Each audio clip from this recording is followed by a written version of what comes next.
child, things are gonna get easier. Ooh, child, things will get brighter. Ooh, child, things are gonna get easier. Ooh, child, things will get brighter. The 28th Judicial Circuit Court of Alabama is now in session. The Honorable Judge Pamela Bishop presiding. Please be seated. We got a full house, so let's try to move through this in a timely manner.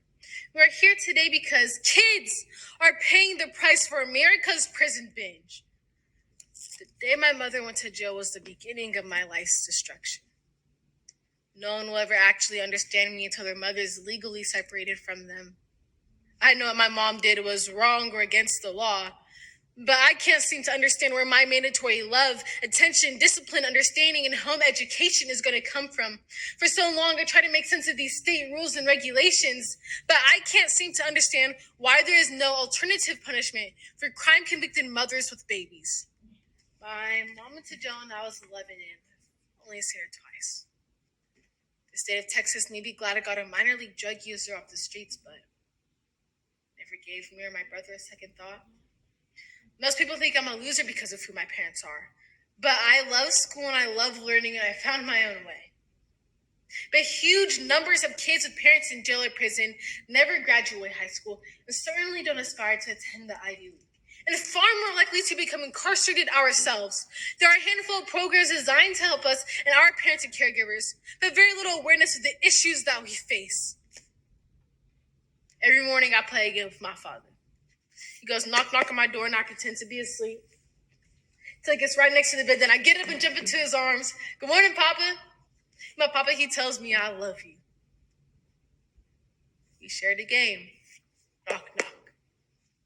Until that day when the knock never came, I'll wait, but Papa's not there to play our game.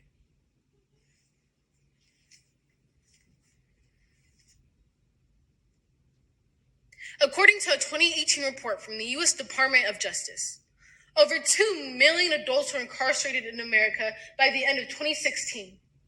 Not only does incarceration cost the U.S. $182 billion a year, but about 45% of those prisoners are parents, with a grand total of 5.7 million children.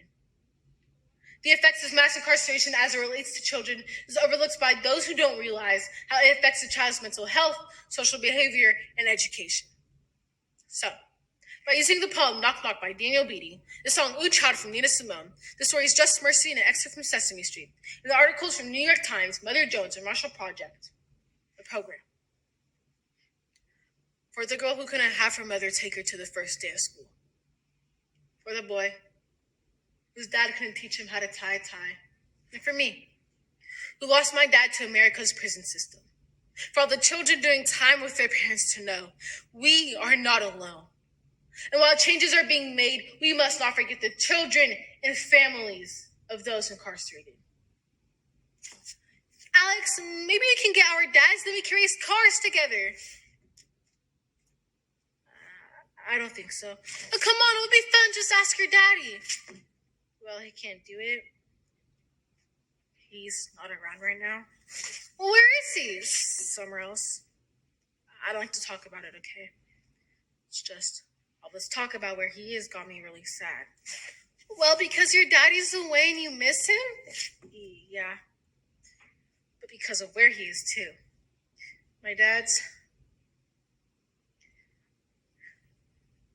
dad's in jail. Why? I don't like to talk about it. Most people don't understand. Actually, I do understand what you're going through. When I was about your age, my dad was incarcerated too. Wait, what's incarcerated? And why is your dad in it? Incarcerated is when someone breaks the law. Grown-up rule. Then they have to go to jail or prison. Lori Adams, a mother of 4 living in poverty, served 2-year-long prison stints for filing a disaster relief claim for a property she did not own. Halfway through her second sentence, with her children temporarily under county supervision, Adams said she got a phone call from a family court attorney. Her parental rights were being terminated. It is impossible to know how many people have been wrongfully convicted in the U.S. That's like conservative estimates put at least 23,000 people behind bars who should not be there. For some people, taking a plea deal seemed like the only option in May, when the outrage over separation and migrant children from their parents was beginning to boil. President Trump's Secretary for Homeland Security shrugged off accusations that it was a form of state terror. After all, she said, we do that every day in every part of the country. In the United States, we call that law enforcement. You can't do this to us again, Judge. Sit down, young man. That's my dad, sir. He ain't done nothing wrong. Sit down right now, you'll be arrested in contempt of court. Not if you're going to kill my dad for no reason. You're killing our family, sir.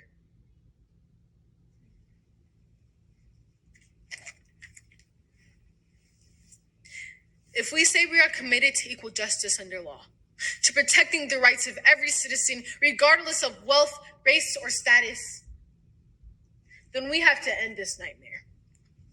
Mothers and fathers who have a child placed in foster care because they are incarcerated, but have not been accused of child abuse, neglect, endangerment, or even drug or alcohol use, are more likely to have their parental rights terminated than those who physically or sexually assault their kids, according to a Marshall Project analysis of approximately 3 million child welfare cases nationally. Listen at the door, but I never hear his knock. So then I think, maybe he comes home not home. So I decided to write him a letter and leave it on my desk. Papa, come home because I miss you. Miss you waking me up in the mornings and telling me you love me. Papa, come home because there are things I don't know. And when I got older, I thought you could teach me. Like how to dribble a ball, how to shave, how to drive, how to fix the car. Papa, come home because I want to be just like you. But I'm forgetting who you are.